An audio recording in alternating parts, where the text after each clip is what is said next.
Welcome, good evening to the Candidate Forum sponsored by the Fremont for Everyone organization here in Fremont for the race for Alameda County Supervisor District 1 with our two candidates who are running in November, Mayor David Haubert and Councilmember Vinnie Bacon. So Councilmember Bacon, we can all see your name, but you may want to wave, and Mayor Haubert, you may want to wave now to indicate who each of you are.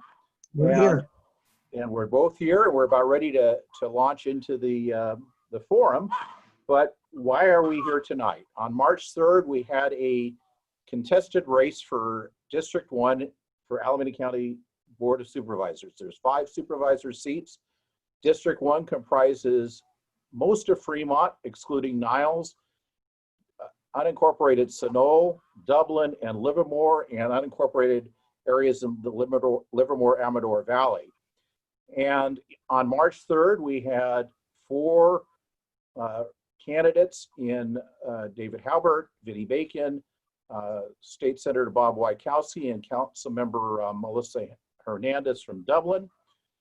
If somebody had gotten 50% plus 1, we would not have had a race in November, but because it was very hotly contested, Councilmember Bacon came in first with 27% of the vote, and Mayor Haubert came in a close second at 25.94% of the vote. So this is the first debate that we've had with shelter in place with these two candidates running in November. My name is David Bonaccorsi. I'm affiliated with the Fremont for Everyone organization, and I have the special distinction of having sponsored the last debate for District 1 back in 1996, 24 years ago. We haven't had a race that's been contested in District 1 because the incumbent Supervisor Haggerty has not had a contested race every 4-year cycle that he's been up. So this is very, very exciting for us in District 1. And we're going to be covering some topic areas that have been shared with the candidates in advance because we really believe this is going to be transparent, and we want the candidates to be highly informed as to what they're doing. And for those who don't know who Fremont for Everyone is, we grew out of the Housing Navigation Center that was eventually passed unanimously by the Fremont City Council. And our vision for Fremont for Everyone is that we advocate for inclusive, affordable housing for our residents and ensure that Fremont is welcoming of our new neighbors while remaining a wonderful community for living closer to work, raising a family, and aging a place, a home for everyone. And we're at fremontforeveryone.com. And please check out our website and join our organization. And with that, I'm going to just have a very open-ended question for both our candidates. But before I do, I want to explain what our rules are tonight. The questions will allow for each candidate up to 2 minutes to respond. And when we get into the topic areas, the 9 topic areas, we'll have a 1-minute rebuttal for the candidate that first answered the question to respond to, if they choose to do so, to the second candidate's response.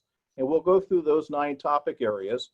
And then we're going to have questions from the audience. We want to have a robust participation by our audience. And there's a Q&A section where please load up your questions, and we're going to have Hayes Scher and Aaron Eckhouse who are assisting me curate those questions and provide them to me after you go through the 9 topic areas. And at the conclusion of the Q's and A's from the public, we're going to have 2-minute closings by each of the candidates. But the first question, this does not call for rebuttal. I'm going to start with Mayor Haubert and then with Vinnie Bacon after that. Please tell us what it means to be a county board supervisor. And what does a county board of supervisors do, and why are you running? So Mayor Haubert, you have the first 2 minutes. Well, thank you, David, for moderating this forum, and thank you to the organizers, Fremont for Everyone. What a great organization. I'll share a little bit about myself and also answer the question what it means to be a county supervisor and why I'm running. I'm David Haubert. I am excited to be here. I love Fremont. I love making new friends in Fremont. I've met so many so far, and every time I visit Fremont, I make more, and I really enjoy doing that. I'm the father of 3 daughters, married to my college sweetheart of 29 years, moved to Dublin 20 years ago, and been serving the community ever since. I started as a school volunteer, then spent 10 years on the school board, 2 years on the city council, and 6 years as mayor. During this time, I balanced the budget, built reserves, paid off unfunded pension liabilities, built new schools, new parks, increased affordable housing, provided workforce housing, cared for our seniors and most vulnerable population, and I serve on the Rotary Club. Many of these qualities are suited for the County Board of Supervisors. I'm running to make a difference in people's lives, to make people's lives better, to help the homeless, to provide and improve public safety, to eliminate racism and implicit bias, to support more mental health services for people in need, to eliminate food insecurity. I'm going to accomplish these things by eliminating wasteful spending and redirecting funding to areas of greatest need. I'll do this by relying on my experience and track record of success and by working together with my colleagues as part of a team. As a Board of Supervisor member, we are in charge with social services. We are in charge with administrative functions such as deed recordings and also budget funding of the district attorney's office, public defender's office, and the sheriff's office. I know that these times are tough. Mayor Haubert, we're going to honor the time here, so we move it along. And Thank you. Thank you. Councilmember Bacon. Well, thank you. Well, I definitely want to talk about the issue of affordable housing. I think it is one of the biggest issues, and I want to thank the people in Fremont for Everyone, especially for those who supported the Homeless Navigation Center, which I understand is about all of you. I was very proud to vote for that, and I think that was something great for Fremont, and I'm glad to see the organization continuing. Affordable housing is definitely the biggest issue that we face as local electeds. And I, as a Fremont City Council member, I have consistently argued for more percentage of affordable housing and developments and done a lot of other things that I'm hoping we get to that I can't fit into these 2 minutes. I want to start a bit. I don't know how it looks here, but I'm showing the RENA numbers that I think you probably are all familiar with. The bottom line is we're failing. We're providing way too much market rate housing and not enough affordable housing. Dublin, oddly, is the biggest offender, producing 5.5 times the recommended allocation of market rate housing and maybe 10% of the affordable housing. So this is simply a failure. And I think we need to start by acknowledging that. In my opinion, the reason for that failure is that developers simply want to build luxury homes. And developers have a lot of influence in both local races and also at the state level. And I'm very proud to say that I don't take developer money. I never have. I saw early on the influence of developers getting what they want. And I said, this is just not right. So I think that, anyway, I know my time is winding down. As far as how we can tackle affordable housing, again, I hope we look at that in detail tonight. A couple of things that come to mind. First of all, the percentages. We have to increase the required percentages. Typically, good cities have like 15 to 20%. Their in lieu fees will ostensibly generate that much affordable housing. Yet the RENA numbers say we need something like 60%. That's an enormous gap. We need legislation that pushes for more affordable housing. Secondly, we need to use the public land that we have to actually build that affordable housing. And again, I'm happy to get into that in more detail, but my time is done for now. Thank you, Council Member, for honoring the time. And you're going to be first up, and you can expand on homelessness, our first topic area. And I should mention that these questions were vetted by our Slack group for Fremont for Everyone, and we had open source participation. And the questions are really meant to be directed to both of you evenly. And so again, this is addressing homelessness in general. In your view, what measures can the county take that would prevent homelessness in the first instance? And then when homelessness occurs, what are your plans to transition unhoused people into stable housing? So Councilmember Bacon, you got the floor for 2 minutes. Mayor Haubert will have 2 minutes after, and then Councilmember Bacon, you'll have a minute rebuttal if you wish. All right, thank you. Well, I think definitely if you look at what's going on at the national level for the last, I don't know, a couple of decades maybe, we've seen rapidly rising income inequality. The rich are getting richer, the poor are getting poorer. And of course, what that means is more homeless people. And we've seen this throughout the Bay Area. In Fremont, it's definitely increased over the last 5 or 10 years, and it's become a huge problem. I believe that we have a moral imperative to help these people. And I was very thrilled. I mentioned the Homeless Navigation Center. It was kind of shocking to see how many people were basically, just trying to not, they were coming up with excuses as to why we should not help the homeless. I was very proud to vote for that. And I, definitely stood up to those that were against it. So I do think that, there's really what we need to do. We called ourselves a compassionate city. That was an easy vote to say Fremont's a compassionate city. But what it really came down to is actually being compassionate. And I think we need to show compassion for those that are homeless. We need to provide services. That's the bottom line. One of those is the Homeless Navigation Center. I'm also really proud in Fremont of what we've done with our Human Services Department. We provide a lot of services for people at our Family Resource Center. The bottom line is we need to help these people. And I think job training, all sorts of things to get them out of homelessness. I mean, there's many different tactics. And I think what I'm concerned about is with COVID, things are going to get worse. The eviction moratorium was good. The one by the county was even better. But the bottom line is I think you are going to see rising evictions and foreclosures. And I think the problem is going to get worse. And as a county supervisor, we do have a large budget to help with these things. And I think we're definitely going to have to provide assistance. I don't, and there's all sorts of assistance. We can get into that. But I'm a big fan of, BOAT. I've always supported them and many other services. But that's, I think, how there's, you might say, oh, you're just throwing money at the problem. But yes, these people need a home. Thank you, Councilmember. Mayor Haubert, please. Homelessness is absolutely one of the biggest concerns we have here in the Bay Area, here in the state of California. And my heart breaks when I see homeless. As I drive, in fact, throughout the Alameda County and throughout the Bay Area, it should be noted that we've increased homelessness by 50% in the last 5 to 7 years. That's during one of the largest increases of wealth in our economy in a long time. And so wealth going up, homelessness also increasing. The causes are very complex and many different root causes, often mental health related, sometimes substance abuse related, but also even people just down on their luck. So many people are one paycheck away from being homeless.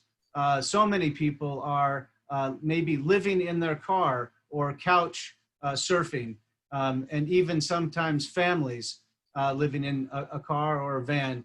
It absolutely breaks my heart. And indeed, we need to do something. It is out of control. I like the term moral imperative. I coined that when we ran in the primary. I have a moral imperative to fix homelessness.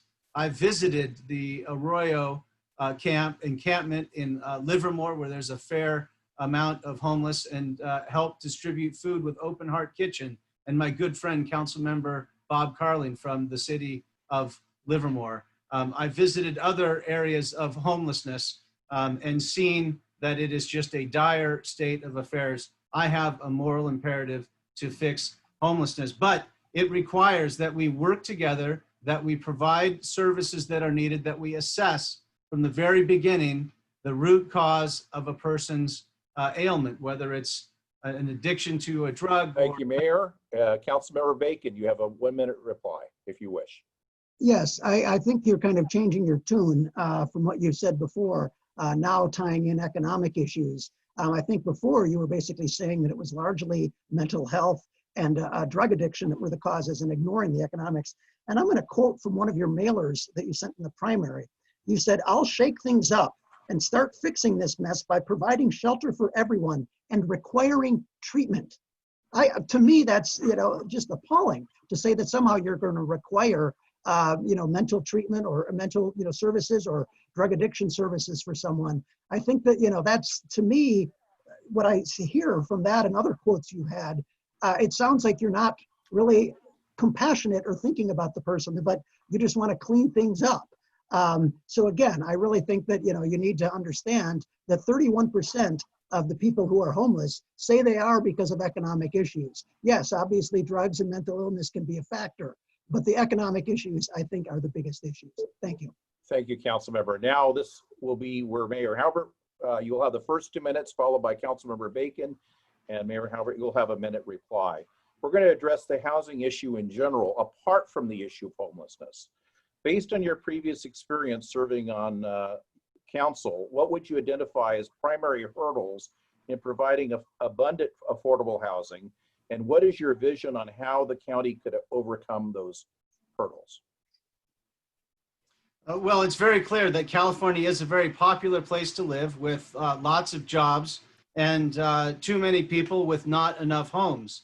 The California state just issued the other day something like 400,000 homes need to be added to our housing stock.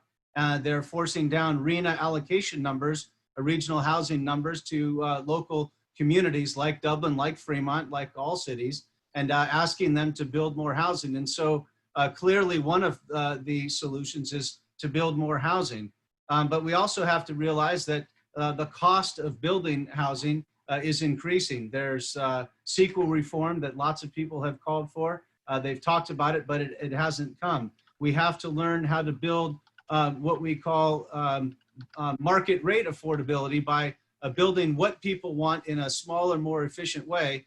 And we have to find ways to allow people to fast track through the permitting process if that's something that they're capable of doing. That said, we also have to be very realistic about where we can build. We should be building transit-oriented development near where people work. We should be rebalancing the jobs housing ratio by encouraging businesses to move to where people already live. We can't build the freeways wide enough or the BART trains long enough to carry people from where they live to where they work. We have to move some of the jobs. That's something I've advocated for as a member of the Alameda County Transportation Commission for the last 3.5 years. So we've got to do a better job of housing and job balance. We've got to do a better job of creating housing. We've got to do a better job of creating the right housing for the people that live here. Thank you, Mayor. Councilmember Bacon.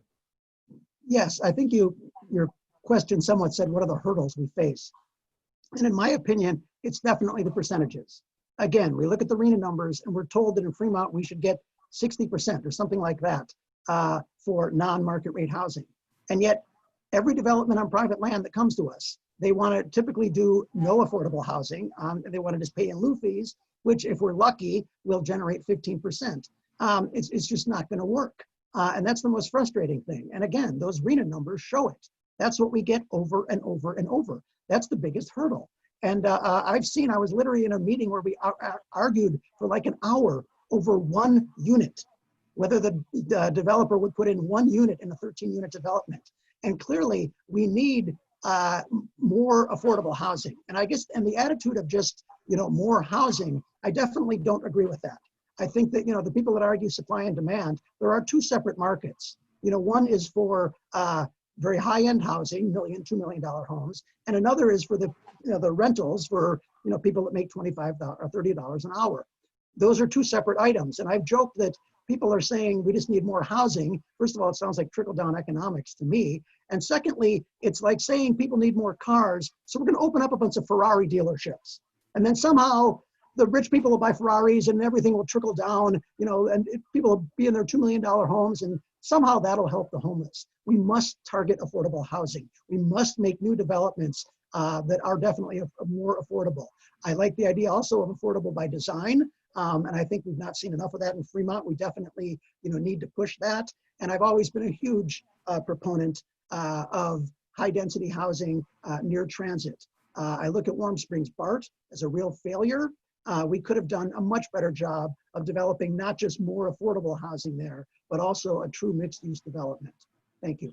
Thank you, Councilmember. Mayor Haubert, you have a— Well, I hear you say that you support housing, but your actions don't follow that. You've opposed almost every housing project. I tried to count them up and I lost track, more than I could count, that you've opposed. And you say this on a forum like here, but then you go and vote against housing time and time again. I also would say that affordable housing is important and it is a mix, but you have to have housing, period, to have affordable housing. I would ask, how many of affordable units have you actually approved? We've approved a lot of them in Dublin, and you can show statistics of 500% of market rate. We've also added a lot of affordable housing, Valor Crossing for veterans, affordable housing program, Emerald Vista. We've won awards for our affordable housing program. We've got to not only build more housing, but we've got to do a better job of approving affordable housing. I agree.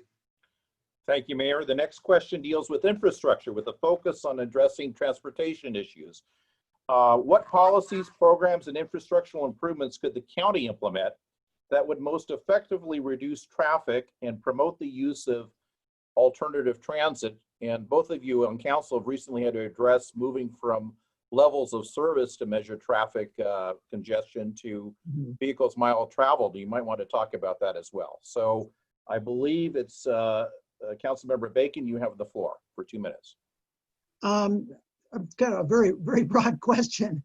But the bottom line, I think when we come to the issue of traffic in general, I know Mayor Haubert hit on it a bit. It's the jobs housing balance. You know, and that's something I learned about way back in graduate school, some 20 years ago. We definitely are not doing a good job of aligning housing and jobs. And again, I go back to that Warm Springs development. That was something that was a real chance to bring jobs here, and we missed it. As far as transportation improvements, we definitely need to, I understand from my planning degree, we not just need more transit, but we need to locate housing and jobs such that people can use transit. And you mentioned my voting against a number of developments. Yes, it's true. When I see ones that come in like Patterson Ranch, I didn't vote on that, but I protested against it, but that are sprawling developments that are not, they don't provide affordable housing. They're, you know, only market rate housing. They don't provide adequate transit. I know I've argued in meetings. I'm like, you have these developments here, and I'm looking at the map and I'm like, where are people going to walk to? There's nowhere to walk. Even with Warm Springs BART, you didn't have enough mixed use near there. So we definitely, it comes down to actually putting housing and jobs near transit. And of course, I'm also a fan of big transit improvements. And I definitely like the idea of getting more and more transit like Valley Link here into the Bay Area. I know I've commuted from Fremont to Silicon Valley many times. It's one of our major traffic corridors, and there really are no viable transit options. So we definitely, I'd be a huge fan of improving more, and when we have measures like Measure BB, allocating much more of the funding towards transit than towards freeways. I think 680, that lane addition, has just shown, first of all, it's taking forever. It's costing a ton of money. And I'm sorry, it's just not going to solve the problem. We need better transit, and we need to locate housing and jobs near transit.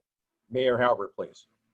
We're doing a good job of trying our best to add capacity, to making freeways wider where we can, to putting roads through where we can, to adding rail where we can, extending BART lines where we can, extending rail and Valley Link where we can.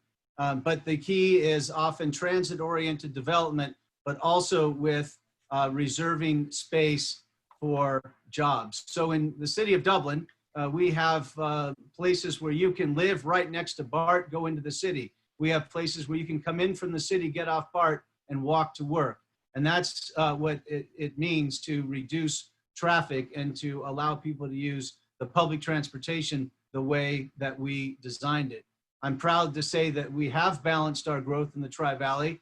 We have a jobs housing balance that's actually quite reasonable. Some of those jobs reside in Pleasanton, and some of those jobs reside in Bishop Ranch and San Ramon, all within 15 minutes a commute of Dublin. So you can live in Dublin, live in the Tri-Valley, Dublin area, work nearby, and we do a very good job of balancing the housing that we have, which again, I'm a little bit miffed at being criticized over, because we've been an award-winning city for the balance that we have.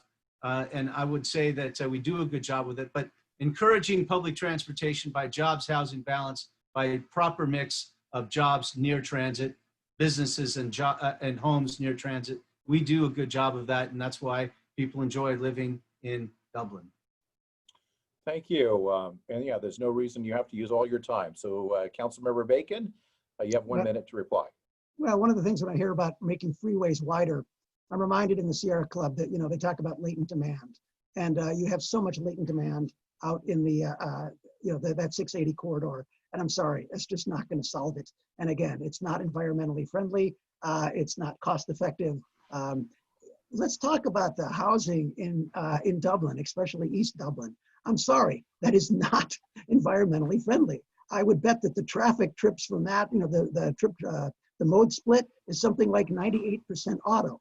And even the schools, the only things in those neighborhoods are, the schools and the parks. That the only thing else that's walkable. I mean, everybody has to drive there.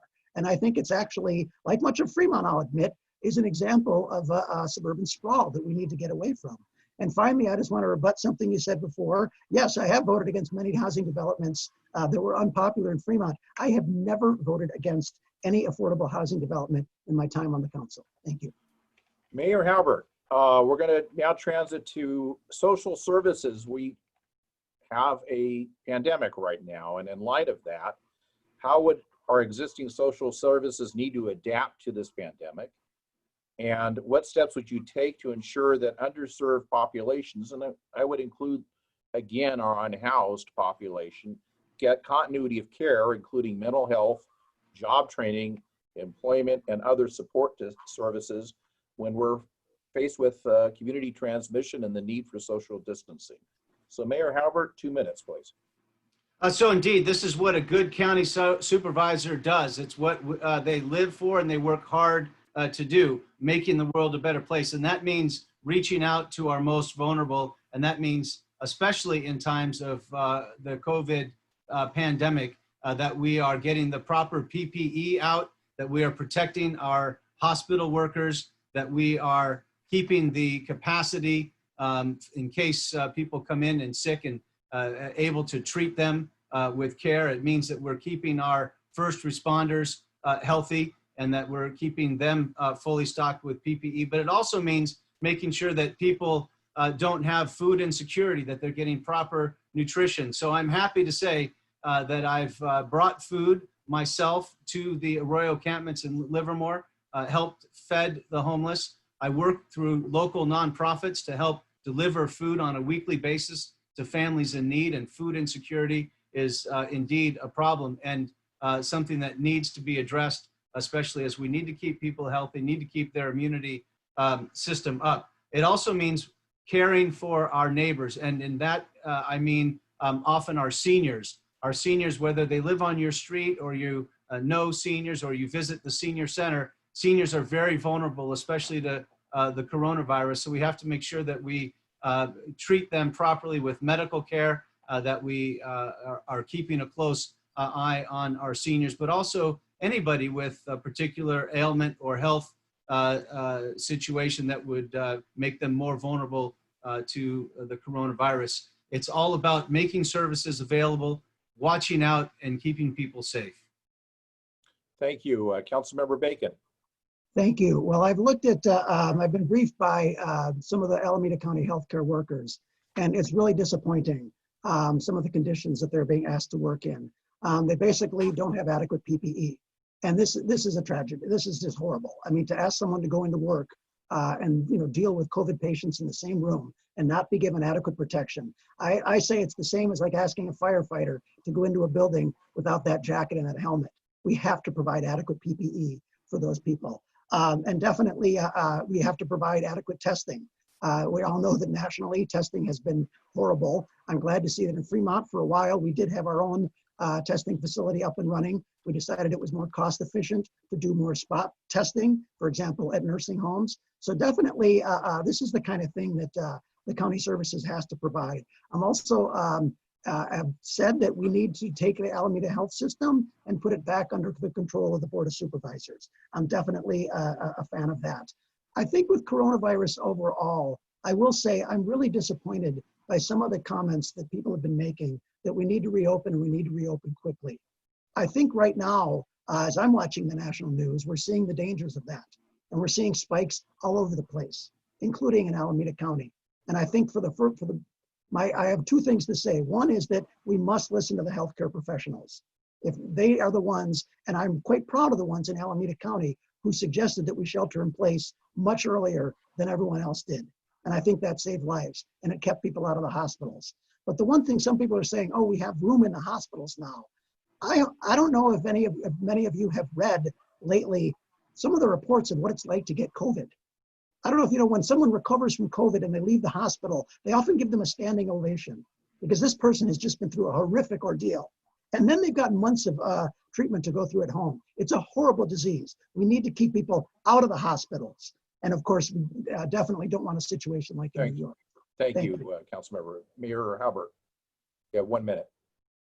Well, I also agree that we have to be very prudent with the way in which we handle our population in Dublin, and in fact, in Alameda County, we in Alameda County have seen a large number of cases, not a lot of large deaths, but a large number of cases. In the Tri-Valley, we've been able to manage that, and we've indeed enjoyed the opportunity to request that we might open up a little bit early. I'm surprised to hear the concern, though, from my opponent, who I believe offered to help Elon Musk reopen Tesla before Alameda County, thought that that was the wise thing to do. Sending workers onto the floor without the proper precautions in place, allowing them perhaps to get sick or make others sick for the horrible nature that coronavirus inflicts on people, that's not something I would be responsible or want to be responsible for doing. And I'm glad that we would never have done that. I would never have done that. Well, this next question will allow for almost like a continuing conversation on the issue of COVID-19.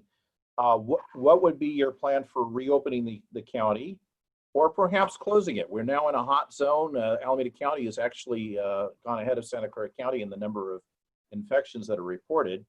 And I think there's actually a structural issue that maybe I'd like to hear both of you discuss, which is the role that the governor of California has placed in putting the burden on county health officials to determine the timing and pacing of reopening our economy.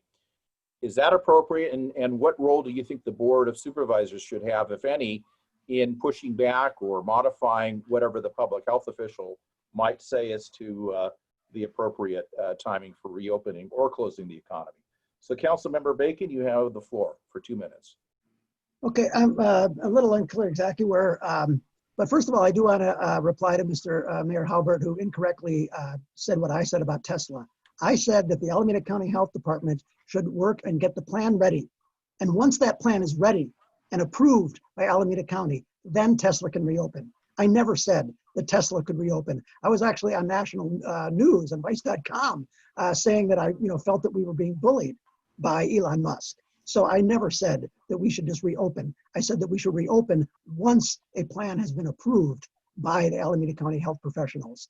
As far as reopening, I'm not an epidemiologist. I'm not a healthcare professional. I don't know, but I definitely, again, I'm gonna go with their expertise. Again, when they came up with the shelter in place, I will brag. I actually suggested to my wife that I didn't know to call it shelter in place, but I said, this sounds like a good idea that we just stay home for a while. And indeed, we were ahead of the rest of the country.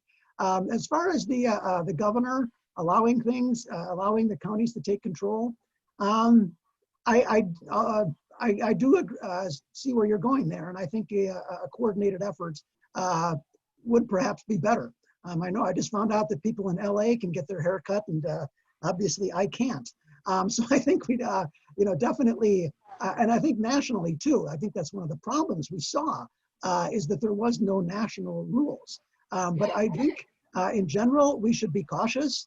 I know I'm staying home. I know I wear a mask when I go out. I know I'm definitely, doing what I can to avoid it. And I think definitely, again, we have to listen to the healthcare professionals. They're the ones that know. And I also think that I'm not going to forget about our businesses, that I definitely think we need to do some assistance for businesses that are definitely hit by this, but I'm running out of time and can't talk about that in depth. But thank you. Mayor Haubert. Well, indeed, I'm also not an epidemiologist. Don't ask me to spell it. We do need to listen to the healthcare professionals. That's what we are supposed to hire at the county level.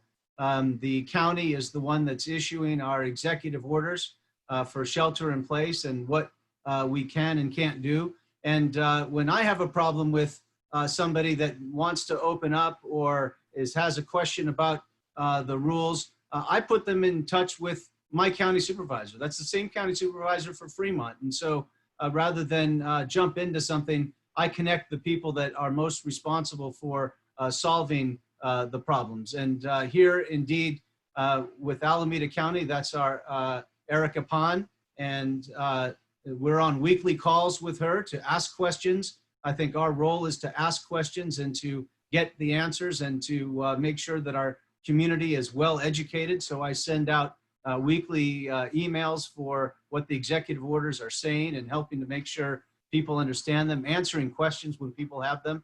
I believe that when you go from one county line to the next, that there's virtually no distinction. I can walk across the street and be in Contra Costa County. People in Fremont can walk across the street, be in Santa Clara County. We need a more regional approach, more regional coordination. And we also need to make sure that we are fully stocked with the things that we need PPE wise.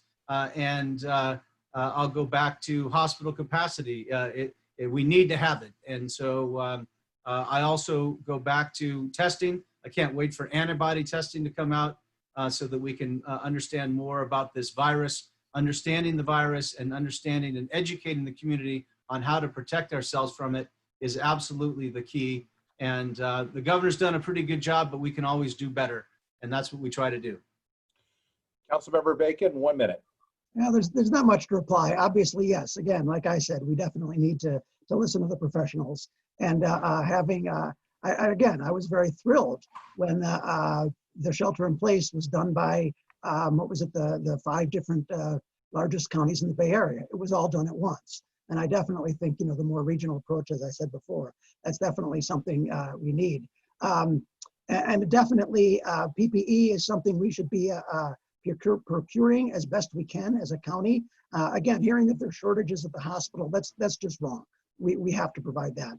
I touched a little bit on businesses, but I think we definitely need to focus on those businesses that are struggling. As a board member of the EBCE, State Community Energy, I was glad to see that they were doing some grants. The city of Fremont has been doing some grants to help businesses out.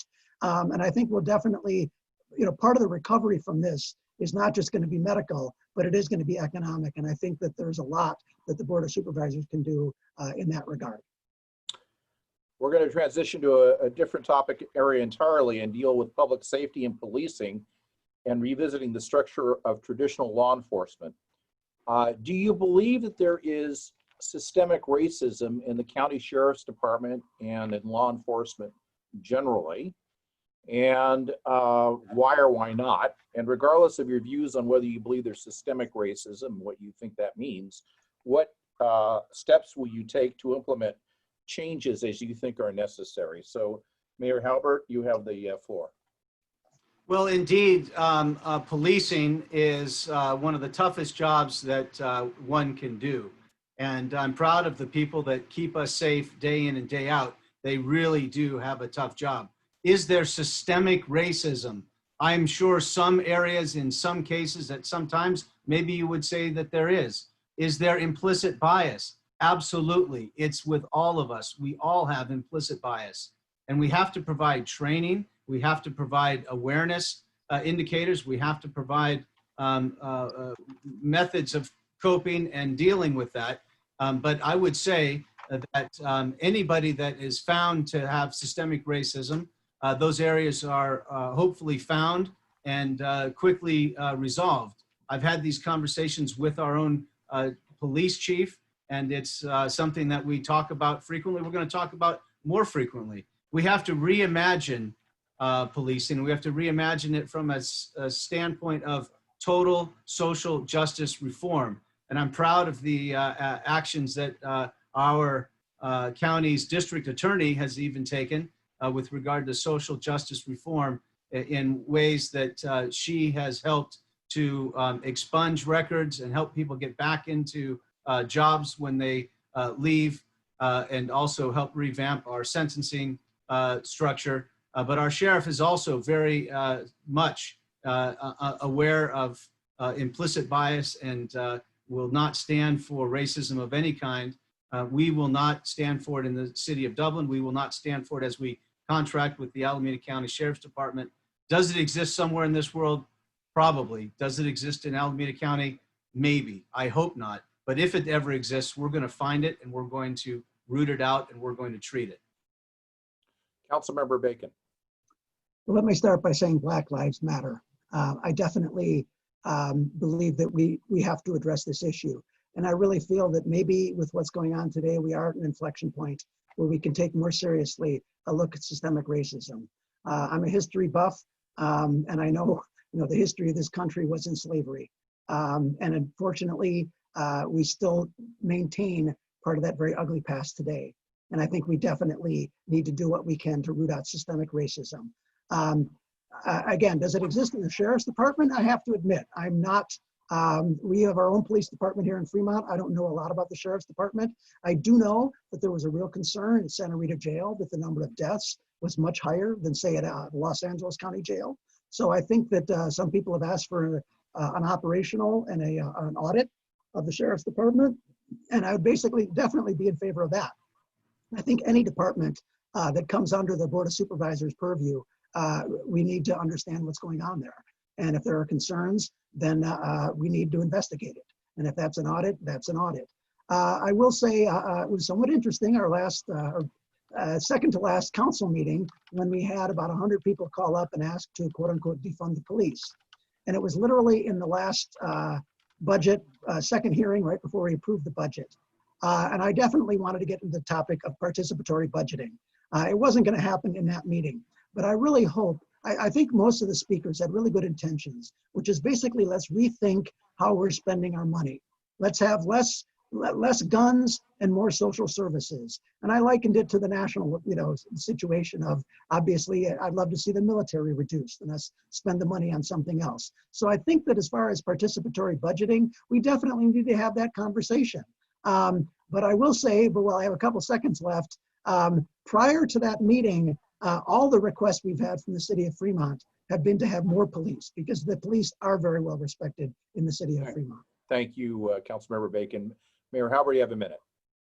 Well, I hear the concern, and I share that when I have a similar concern, I pick up the phone and I call the sheriff. I pick up the phone and I ask to go visit Santa Rita Jail. I pick up the phone and I talk to my chief of police and I ask him about this. I help orchestrate protests of peaceful protests when people are concerned, and I talk with them, and I have them on subsequent town hall conversations, and I have them on Facebook sessions, and I talk with them because talking it out is the most important thing. But talking it out on both sides requires trust on both sides. I'm happy to say that I have the trust of our law enforcement, and I have the trust of our community that we can work this out together. We will continue to have conversations. We will continue to identify areas of improvement, and we will continue to take action on those areas of improvement. I'm proud of our young people who have risen to the occasion to help us with this, and I stand with them, and we're going to do better. Thank you. Before I go on to the next question, we're ending up on our last three topic areas. And so if you haven't done so already, we encourage you to submit questions through our Q&A for our more rapid fire questions after these 9 topic areas. We're going to switch now to the fact that we found out that in February, we hit a recession even before the pandemic. And now clearly with the pandemic, we have lost revenues at the city and county level and at the state level. As a board supervisor, you're going to have some tough decisions to make. And we were wondering what your priorities were in terms of cutting county services and programs or departments for budget cuts to balance the budget. And what would you consider not cutting and trying to maintain at all costs? So I believe the first question goes here to Councilmember Bacon. Thank you. I'm proud when we did our budget recently, I'm obviously Fremont is, we had to dip into reserves, but one of the things I'm most proud of is that we did not do any layoffs. That may be coming in the future, I don't know. But for now, we said we're going to dip into reserves. We need our police, we need our fire, we need our city services. And also, I'm somewhat of a Keynesian. I do believe that keeping those people employed does help the economy overall. So I was very proud of that part of our budget. One of the things I will bring up is that there was a recent attempt. I was proud to put forth the referral on minimum wage way back when. And there was a recent attempt to delay the minimum wage, to delay the increase because of COVID. And I felt that that was wrong. The main reason being is that, yes, there is going to be economic pain for many people. And I felt that by saying we're deliberately going to target those that make the least, I just felt that was wrong. And one of the things I will bring up is that I forget the numbers, but something like, billionaires in this country have made $20 billion since the pandemic took effect. Clearly, things are not being allocated equally. So I don't have specific services or specific things in mind. Obviously, if I get elected, I'll take a much more deeper look at the budget, and obviously we'll see how the numbers are going by next year. But I would say my general principle is that we have to help those who need it most. We definitely, again, we've talked about the homeless. We've talked about, and I think there are going to be many, there already are many unemployed people. There's going to be many people facing foreclosure and evictions. And I think we have to look at those, and that's going to be my general guiding principle, is we have to provide those services that are critical for people. When they're like, when they don't have enough to eat, when they don't have a place to stay. That's where our priorities need to be. And that will be the general principle that I will follow regarding budget decisions. Mayor Haubert, 2 minutes. Well, as mayor, I'm very close to our budget. I know it inside and out. And I will say that I know that we did not have to have any layoffs, and I know that we won't have to have any layoffs for the next several years. That's how close we watch the budget. I watch the budget, and don't disagree with participatory budgeting, but that doesn't let any of us off the hook as community leaders for knowing what's in our budget and for approving a sound budget. And that's something that we need to do. It's something I've always done. And I understand what it means to have to cut a budget. I was on the school board of trustees, and for 6 years of the 10, we had to cut our budget because the state of California was not adequately funding. We kept cuts away from the classroom, no teacher layoffs. We kept cuts away from the classroom, no shortage of textbooks. And what we had to do is find other things to cut. And that's what we're going to have to do as a county board of supervisors. There are going to be at least 2, 3, 4 years, maybe longer. Some predict maybe as many as 8 or 10 years of, if we go into a recession, of budget tightening and budget shortfalls and needs to cut. For me, that means keeping cuts away from our workforce so that the workers that rely on us for a paycheck are protected, still doing a good job for us, still working hard, but not worried about their jobs. So protecting, keeping cuts away from our workforce, but also keeping cuts away from the most vulnerable. And that's the most important thing that we do. We may have to live without some nice things that we do, but we can't give up the things that we must do well. I know how to do that. I've done that before. And I will I know that we will have to do that over the next, my first term in office of the Board of Supervisors. Councilmember Bacon, 1 minute. Well, not about much to rebut. I mean, definitely we, both agree that we, want to keep people employed. I think that's pretty basic. I will try to tackle a tough question. I just popped into the Q&A and someone said we didn't answer what systemic racism is. And I think Mayor Haubert kind of alluded to it, that, the attitude that people have, like we see, one thing that did bother me about the Fremont police was I heard that the number of students of color that are being arrested by the school resource officers is disproportionately large. So those are the kind of things, I think those things of where, people are automatically assumed to be guilty based on their race. I think, I don't know, it's a very tough question to answer, but I think that's, kind of getting to it. And also, I think I'm very glad to see that affirmative action is back. It definitely, we need to look at hiring. We need to put people in the appropriate places to have, truly get away from the systemic racism that we have today. I don't know if I did a very good job there, but I tried. Thank you. The next question for Mayor Haubert first regards the LGBTQ plus community. What do you see as are the needs of the LGBTQ plus community in Alameda County? And how would you further address those needs as a county board supervisor? And how would you empower the LGBTQ community to feel welcome and safe and empowered? So Mayor Haubert. Well, I agree that everyone needs to feel safe. Everyone needs to feel secure. Everyone needs to feel loved. And everyone needs to feel free to live their lives and to express themselves without fear of discrimination, without fear of reprisal, without fear of retribution, without fear of receiving hatred in return. And that's true of everybody. But most importantly, and one of the areas that is of most concern is the LGBTQ community, because they have been historically mistreated and abused and discriminated against. And we have made great strides, but we still need to keep going. I want to say that I'm proud that after a little bit of a stumble, we now actively engage with and communicate with and have great friends in the LGBTQ community. We have Dublin Pride and we have Livermore Pride, and we will continue to work with them. I was horrified to see just the other day at a local farmer's market that a member of the LGBTQ community was mistreated. I think what we need to do is stand up for them when we see that.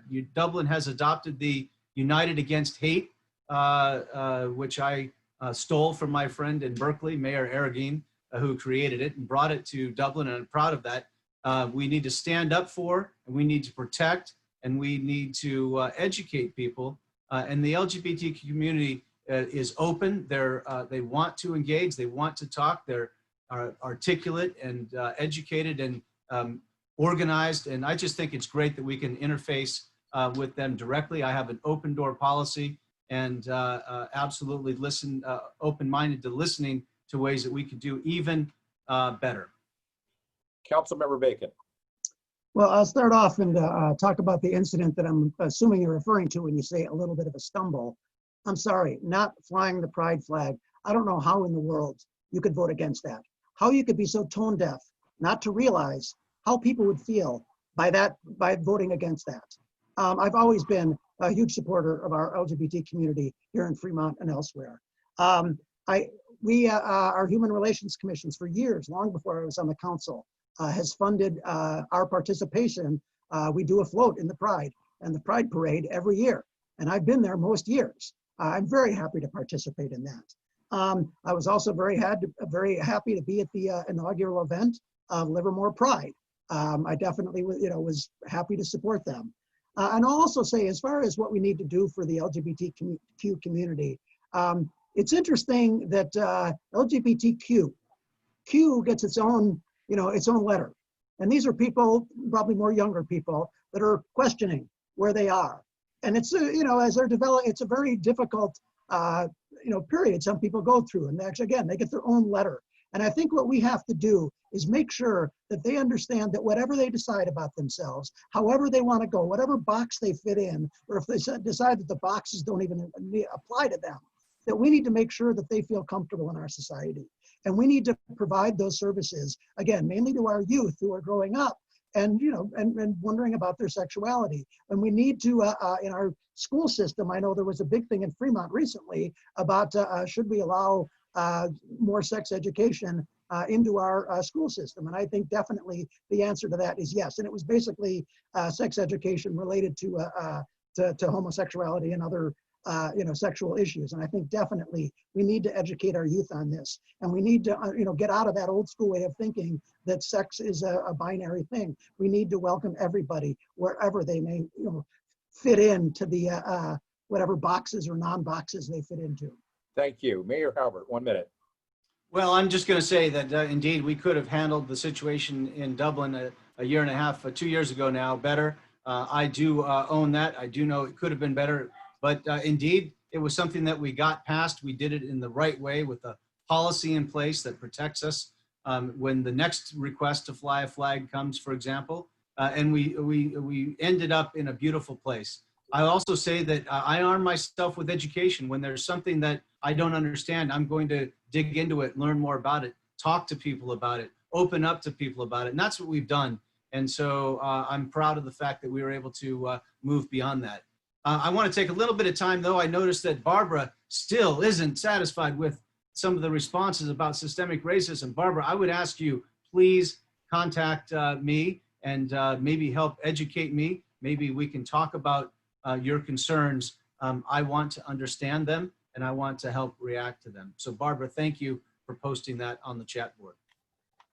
We have one final question with the 2 minutes and then the 1 minute rebuttal, and then we're going to go to audience participation questions. And this is, we touched upon it earlier with respect to the police in particular, but we are in a Black Lives Matter era that's been really highlighted.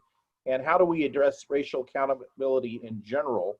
And how do we work on how would you work on the Board of Supervisors towards bringing racial accountability to county services and policies? How would your leadership help drive investment in communities of color throughout the county? And Councilmember Bacon, your 2 minutes first.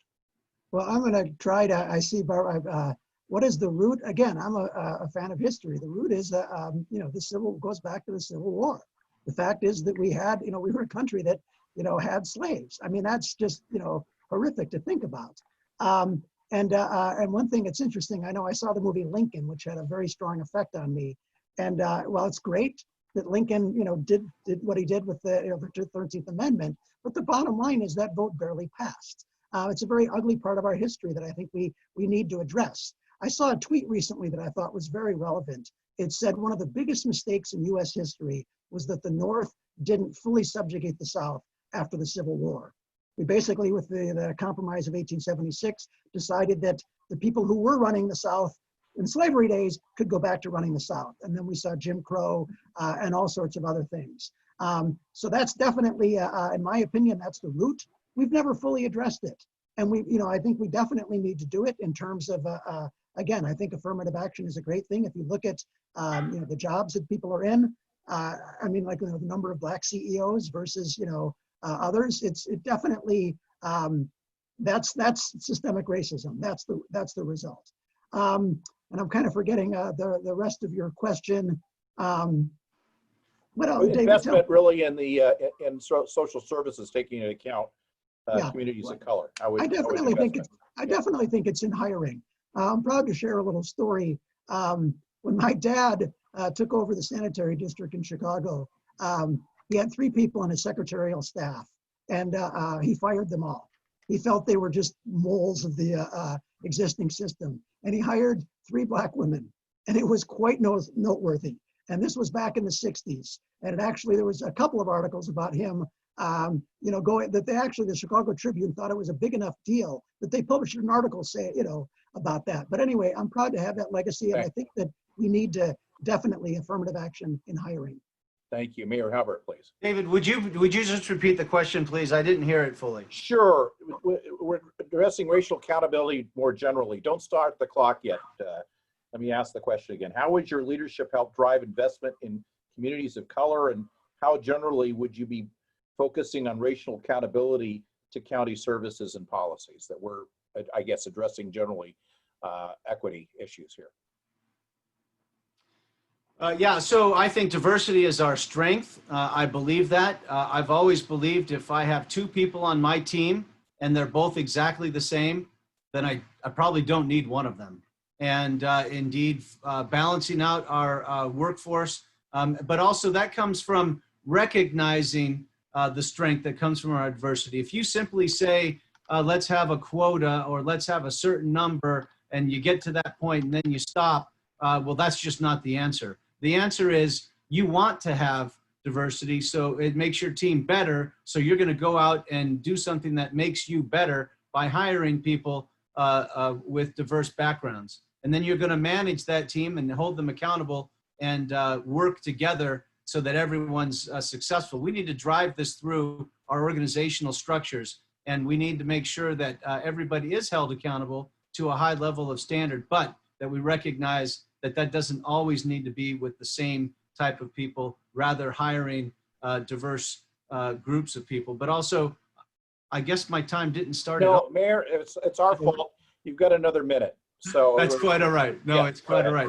So, and then that comes with training, and that comes with understanding. And so rather than just look at numbers and quotas, I look at quality, and I look at trying to get to a place of diversity. But diversity is not even where we need to stop. We need to stop at inclusion. We need to keep going until every member of the team feels included on the team. And I think that we need more inclusivity training, and we need more recognition of how that makes us all better. That's enough of my time, David. I'll give you back the other 30 seconds. Thank you. And Councilmember Bacon, you have a minute rebuttal.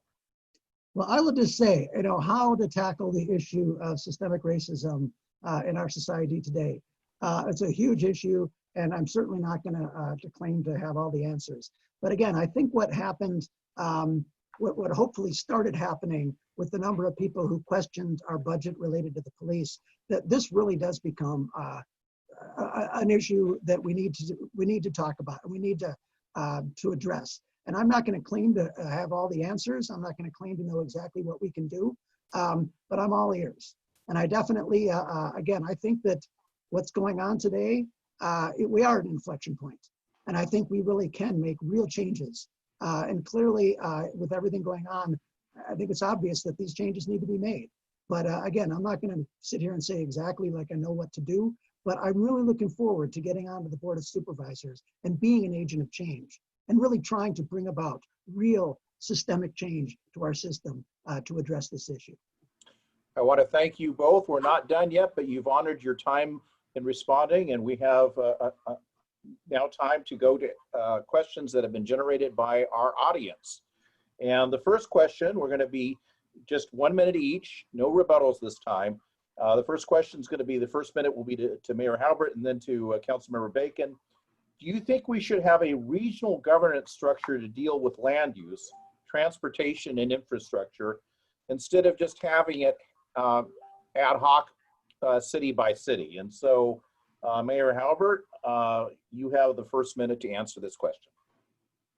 So we have something called ABAG, and it doesn't quite take land control or land use control, but it does provide RENA allocations, and it does work with local governments, but they only generally work on housing. They don't work with transportation. Recently, it was merged with MTC, which does have transportation, and putting the two together makes logical sense, except you have to work out the kinks of merging two organizations like that. Absolutely, the only way we're going to balance transportation and housing, because they're linked, and jobs housing, is by putting those two together. So a more regional approach is a good one. That doesn't mean that I would give up or want to give up as a mayor local control. But when I see what happens in cities, for example, Santa Clara, that builds more and more jobs and not enough housing, we all suffer for it. So that would be something I would absolutely look at.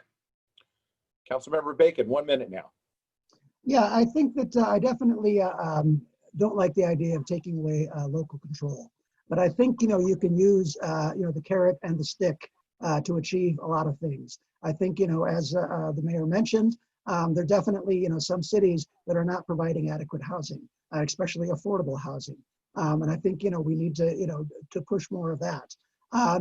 And definitely, I think one good thing, like you mentioned with Santa Clara, would be a tax on jobs. That if you're providing jobs and not providing housing, then you're obviously causing a transportation problem that needs to be solved. And I think, taxing those cities and the corporations that bring these traffic problems, I think that's, a thing we could look into. But again, I think a combination of carrot and stick, rewarding those cities that are doing well and penalizing those that aren't doing well. But we definitely do need a regional approach. It is one of the, the huge problems. But I definitely, I think you'd never get it. Cities love their autonomy. They love their little fiefdom. And I think we can work out something that preserves that and deals with regional issues. Now, Councilmember Bacon, you're going to get the first question up as we go back and forth, and I'm going to ask both of you to help me out, make sure that I keep switching back and forth fairly. Do you support, Councilmember Bacon, selling the county's half of the Oakland Coliseum complex to the Oakland A's? And you're first up. No, I was opposed to both the county and the city selling their half. We talk about affordable housing. Where are we going to put it? We only have a limited amount of land. That site would be an excellent spot for affordable housing. If it were under public control, we could do something fabulous there. I said you could go to a planning school and say, try to come up with various designs of what we could do with that site. I probably don't have time to go into it, but what's going on with Oakland is they're basically, the A's are saying, oh, we'll build it there if we can develop. But anyway, it's a shell game. And the bottom line is the A's want people to pay hundreds of millions so that they can build a new stadium. and I'm definitely against the funding of stadiums, the tune of hundreds of billions of dollars. But now the problem is the land is under private ownership. And they're going to come and say, oh, can we just do 15% affordable housing? Can we do whatever is in your allocation? And it's going to be much tougher since that's now a public and private entity than what we could have done if it were a public entity. Mayor Haubert. Well, I don't disagree. The county maybe shouldn't have been in the sports business to begin with, but they did own an asset, and they did sell it. I maybe wish they might have put it on the open market a little bit better, but they did research that, and they did get a hefty price. However, they also should retain land use, and you can sell things with conditions, and you can negotiate the sale if you work together. And working together to sell that valuable piece of land for the purpose of providing housing retains, you can retain all of the cards that you want to retain. So I think it could be done in a very fair way for society, in a way that provided the things that we would want to see in the way of affordable housing. And so the devil's in the details of the negotiations. That's something I've dealt with and am very knowledgeable about. We should do more of that. Mayor Haubert, I'm going to ask you the next question then. We're going to go back really to the issue of law enforcement. We haven't used the buzzwords that we hear some right now about defunding the police or abolishing the police. But there's, this is a question that's posed by one of the members of our audience. What are your thoughts on repurposing police and sheriff's budget? And if you support the repurposing idea, what would you repurpose them for? So if you look at the county sheriff's budget, how would you approach it? 1 minute, Mayor. Well, I think there's a buzzword of defund, a buzzword of abolish. I don't support defunding. I am supportive of having an open mind. I am supportive of hearing the discussion about solutions. I'm absolutely open to hearing new ways of doing business and how we can do better. I absolutely also believe that the police are asked to do sometimes almost impossible job, and that they're doing things that they weren't equipped to do. They're not meant to deal with the mental instabilities of some of our homeless. And so we need to provide the services for them. That doesn't mean that we don't include the police, because sometimes that protection is needed when, say, a caseworker would visit a homeless encampment. But I think it's more rather reimagining, that it's more provided a focus on healthy communities, and everybody has a part. The only way to accomplish that is through mutual trust, respect, and getting to action. Councilmember Bacon. Yeah, I think in my opinion, I mean, defund the police is a rather vague, concept. I don't think it has really been defined. But I think in general, what it means is let's look at what we're spending on the police and see if we can allocate some of that money towards other people. Towards other purposes. So for example, when a call about a homeless individual, we won't send a police officer, we'll send a social service person. And I would agree that the police are, asked to, deal with mental health issues and other issues that they're simply not qualified for. And again, I think that, the younger people that called in, I applaud them for doing that. And I hope, again, as I mentioned before, I really hope this starts a discussion of where our budget goes. But the one thing in Fremont, I will say, we have a very low officer per capita. And again, we have many people in Fremont, I would say the majority, who greatly respect our police and actually want more police. So it's gonna, there's gonna be, a lot of discussions on both sides. But again, I really welcome participatory budgeting. We've got to start that discussion, I believe. Thank you. Councilmember Bacon, I know we have unincorporated Sunol, and I don't know how active the Sunol residents are, but we certainly have our friends in Castro Valley that have spoken to this issue. So there's a question posed: do you support elected or appointed municipal advisory councils for planning in unincorporated areas? And you might want to address what it means to be unincorporated and have representation. Go ahead. Unincorporated basically means that, you are not part of a formal municipal body at the city level. You are, you basically do come under the jurisdiction of the county. Which in this case is the Alameda County Board of Supervisors. I definitely, I think if groups want to, incorporate, or if there is some way, I have to admit, I'm not familiar with that technical part of the law, whether there's a way to have an elected municipal advisory council. I certainly feel if that's what the residents of Lake Castro Valley want, I think that's definitely something they should have. And if there is, some way that the county can assist them in incorporating, if that's what they want, I think we should let them decide. But definitely, I think they, should be allowed to have their own elected officials to deal with local issues like that. So I don't have any problem with elected municipal advisory council. Mayor Haubert. Well, yes, I know Supervisor Miley quite well, and I know that he works very closely with their MAC, Municipal Advisory Council. I know members of the MAC, and I know that they enjoy a great relationship with the supervisor. And it's incumbent upon any elected leader to listen to their people, and I'm absolutely supportive of local elected MACs. I think it all comes down to of the people, by the people, serving for the people, and that's what they're able to accomplish.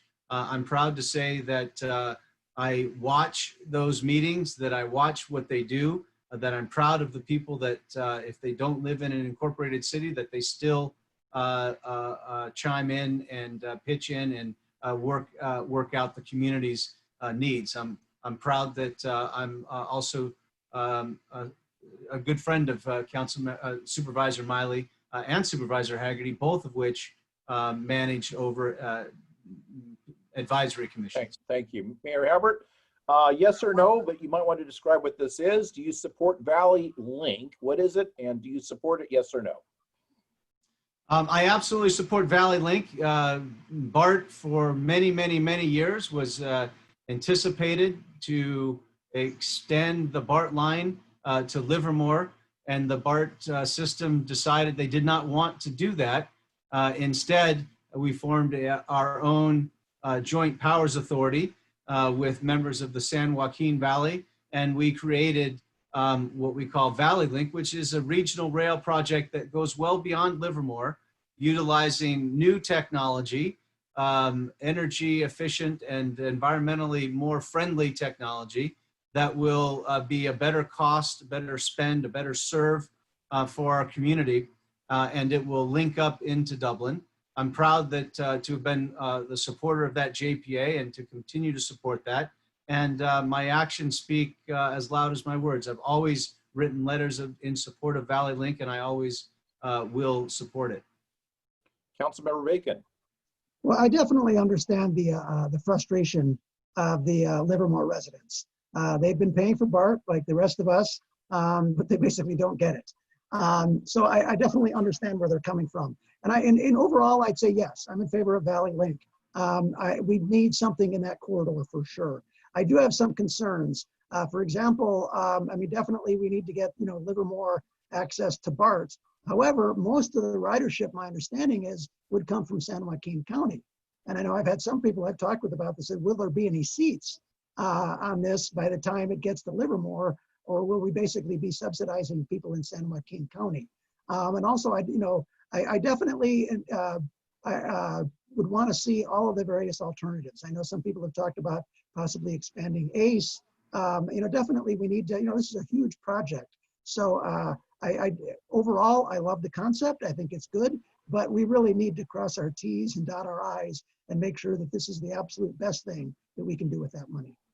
Councilmember Bacon, next question. Do you support ADUs? ADU stands for accessory dwelling units, and in Alameda County. And what have you done on city council if you have, to promote and encourage ADUs? Well, basically, I will thank Senator Wajkowski. I was going to say council member.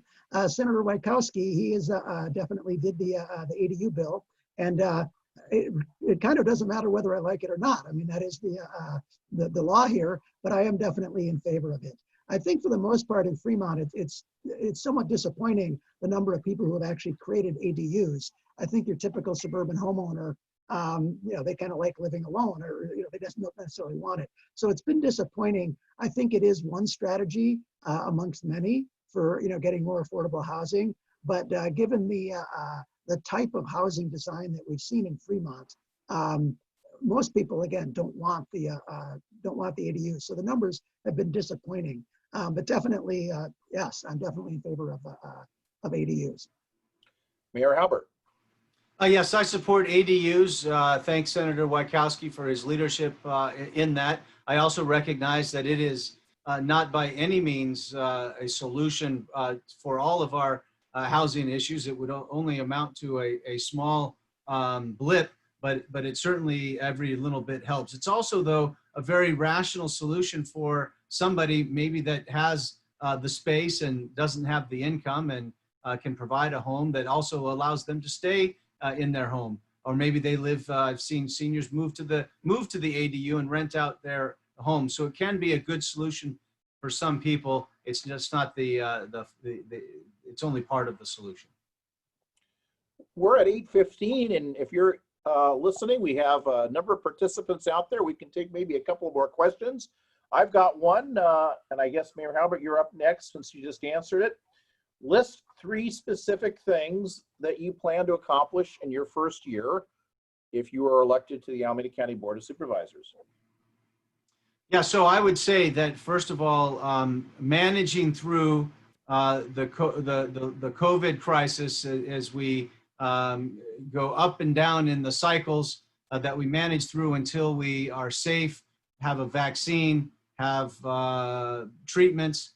I think dealing with the economy and the budget cuts that we're going to have to have happen. And then I think one of the other first things I'm going to have to do is to get out and meet everybody in the district and understand everybody's unique needs and to serve those needs. I know that each of us comes from a part of our district, and we're reaching out to the other part of the district, and I intend to treat everybody in my district fairly, equally, and make sure that their needs are met. I serve of the people, by the people, for the people, and that's exactly what I intend to do. Okay, Councilmember Bacon. Yeah, thank you. I think the budget issue is going to be the biggest thing. Is and again, my general principle there will be to help those who need it most. And yeah, I think there will be some difficult decisions, and I probably will not be looking forward to. But definitely, I am in favor. Will be doing what I can to help those who need it most. I think secondly is the issue of the Alameda health system. I think it needs to come back under the supervisor's control. I want to see that happen. I want to see our healthcare workers being treated well. Obviously, COVID has brought a renewed attention to the absolute need we have for a fully functioning healthcare services. And then finally, I want to really dive into regional planning and look at where we can best allocate our money. And I know there was a huge bond measure proposed for a sales tax measure proposed for transportation improvements. We're not going to see that, but I think there will be a fair amount of money to allocate for more transit improvements. And I definitely, that's something, that's why I went to graduate school, was to try to do more in that regard. Thank you. Councilmember Bacon, I know it's gotten a new name. I think Scott Wiener, in the state legislature has been advocating for legislation which undermines or impairs local control by allowing development as a matter of right. And a couple of years ago, we had SB 50. And you might want to describe what your position is on SB 50, and it's going through different iterations. But do you support that as a land use zoning reform process? I was not in favor of SB 50. And the reason is again, going back to those RENA numbers, I felt that it would have allowed more market rate housing, but it would not have addressed the amount of affordable housing we need. And again, I think that's the biggest thing. We need affordable housing. I mean, some people talk about, we just need more housing. But again, it's, the supply and demand. We need the supply of affordable housing, not the supply of market rate housing. So I think any bill like SB 50, or any proposal has to first go at affordable housing. Then I'm listening when you're talking about affordable housing. I remember I was at a meeting of the Alameda County Transportation Commission, and we were talking about SB 50, and Rebecca Kaplan and I were the two that asked, what is the proposed percentage? What is the required percentage of affordable in SB 50? And at that time, they didn't know, and the bill was well along. And it basically, like, the issue of affordable housing hadn't even been looked at. So there are a number of other reasons why, but I definitely did not support SB 50. Mayor Haubert. I opposed SB 50 as well as other attacks on local control. I do feel that there needs to be a deeper conversation, though, and accomplish the goals of the state along with the goals of communities.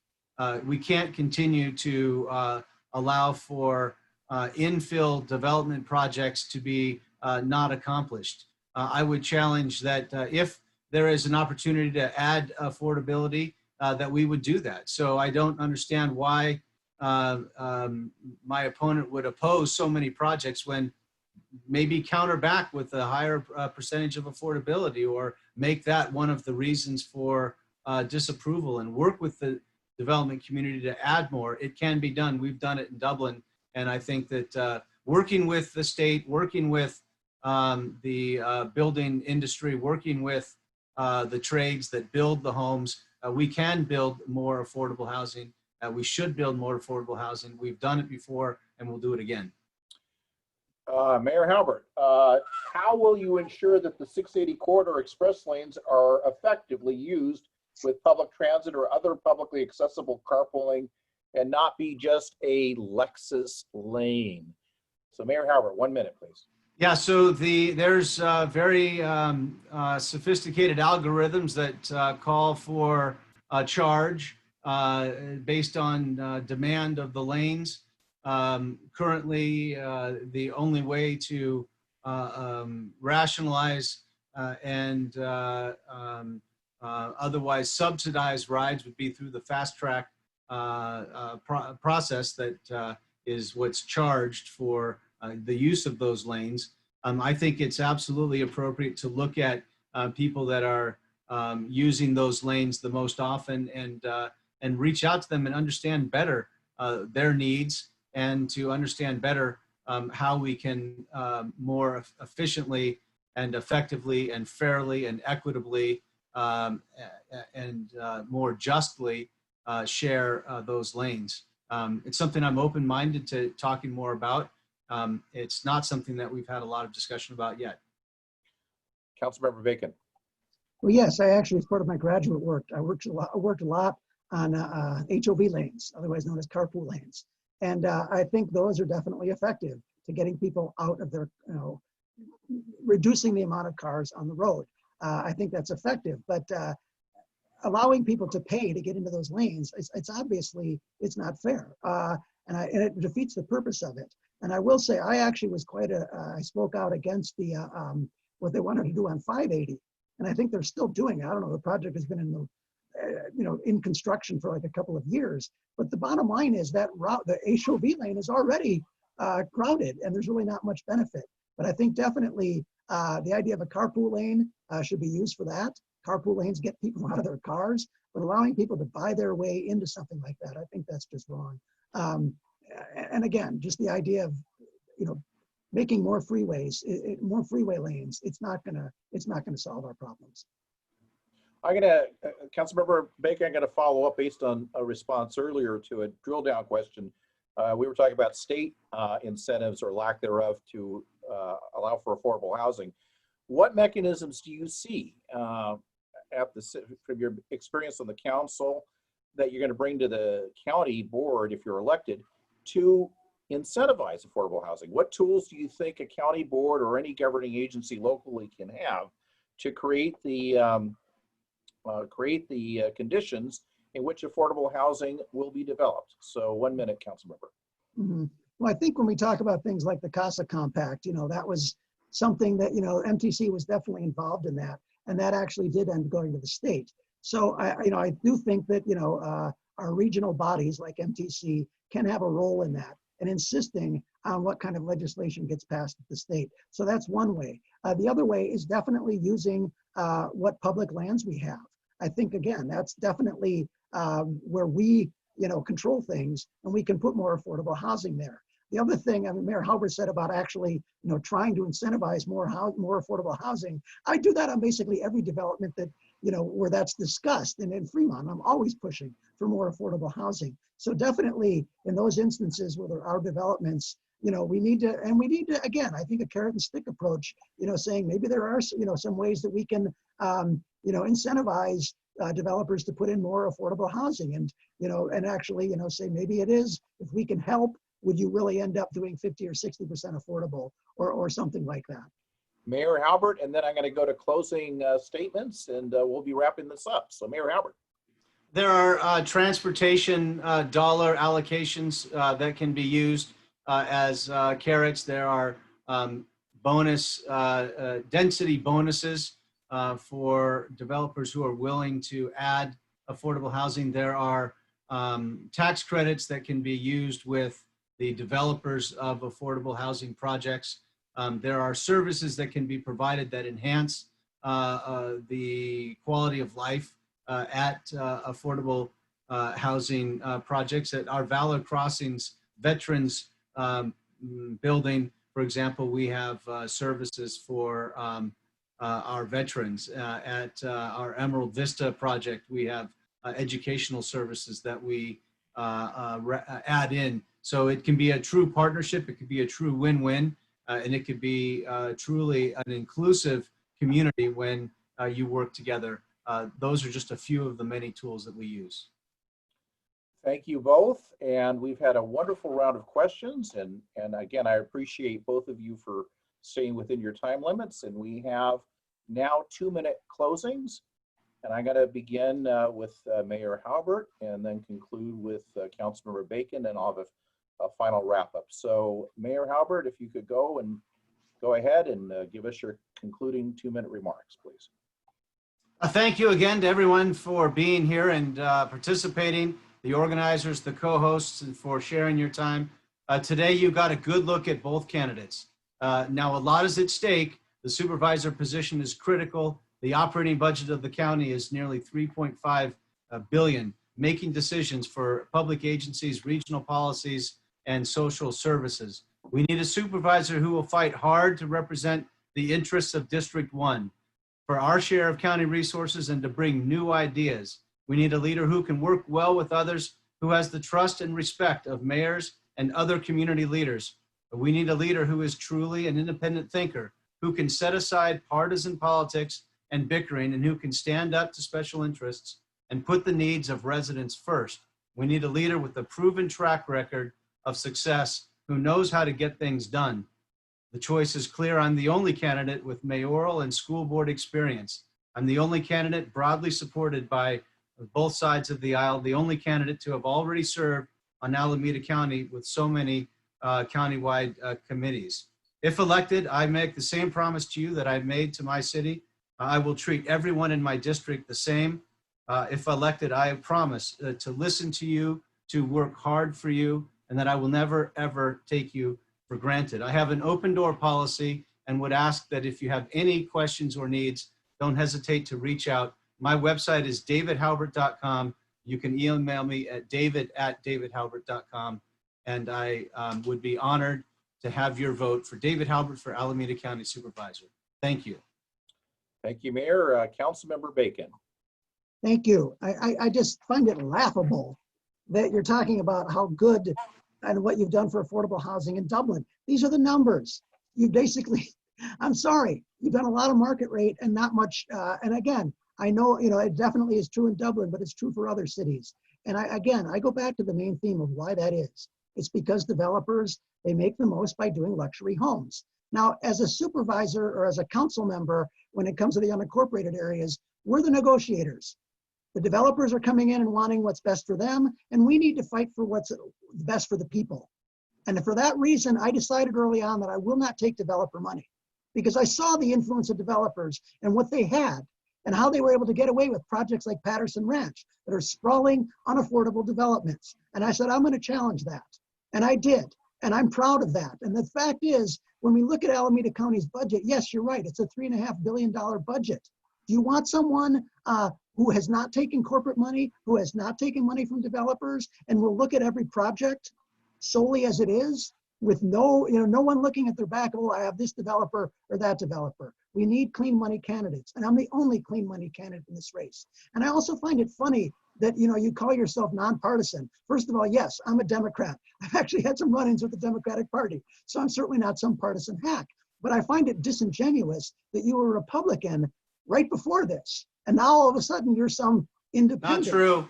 I Not think true. you need to, well, I think you need Not to true. explain that to people. So that's what I understand is I was told, and that's you were a Republican and now have recently switched to become an independent. So Not anyway, true. okay, well, we'll Do investigate your that. research. Okay, all right. Anyway, thanks everyone for having us, and look forward to many more of these. Well, this was kind of exciting. What I'm going to do is we got a minute or two. I'm going to allow Mayor Haubert 1 minute, and I'm going to allow Councilmember Bacon 1 more minute. So you can have a true rebuttal to each other's closing so that everybody has a chance to speak up. So Mayor Haubert, you're going to get 1 minute right now, and then Councilmember Bacon. Why do I always get to go first, David? Thank you for the politeness. I appreciate that. I'll just respond and say that I feel as though my opponent feels that that the only way to be a clean money candidate is to not accept money from developers when he accepts money from other special interests and will gladly do so. He's got his hand out at many other interviews for just that. And indeed, what I will be very clear about is that campaigns are not cheap. Campaigns, the U.S. Postal Service is not giving me any discount. I raise money from a very broad spectrum of supporters, and I'm very proud and happy to have that, and that no one area of support has any undue influence on my overall campaign. In addition, my track record for 18 years proves that it doesn't affect my vote, and I stand by that, and that's the way our politics work in this country. Anything further, Councilmember Bacon? Yeah, I just, you're right. Politics takes a lot of money. It takes a lot of money to run a campaign. It took a lot of work and a lot of effort to actually become a clean money candidate and get this far and actually be vying for a seat like this, because I really do believe we need to change our political system. I believe too many people on left, right, and center are upset with corporate money and its influence in politics. And I've had to work very hard to get to this point of where I am. And I'm very proud of the fact that I'm trying to change politics. I'm not, the old pay-to-play system in politics, I don't like that. I've been fighting against that. And yes, it's been very hard. And it's hard to run a clean money campaign. But I've done it, and I'm very happy.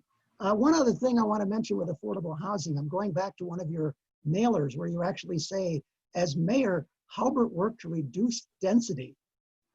Anybody that knows about affordable housing knows that affordable housing is dense. And anybody who brags about reducing density, I don't see how you can brag about being an advocate for affordable housing. I want to thank both of you now. Let's wrap it up. This has been a very enlightening discussion. I want to thank both of you for responding so quickly.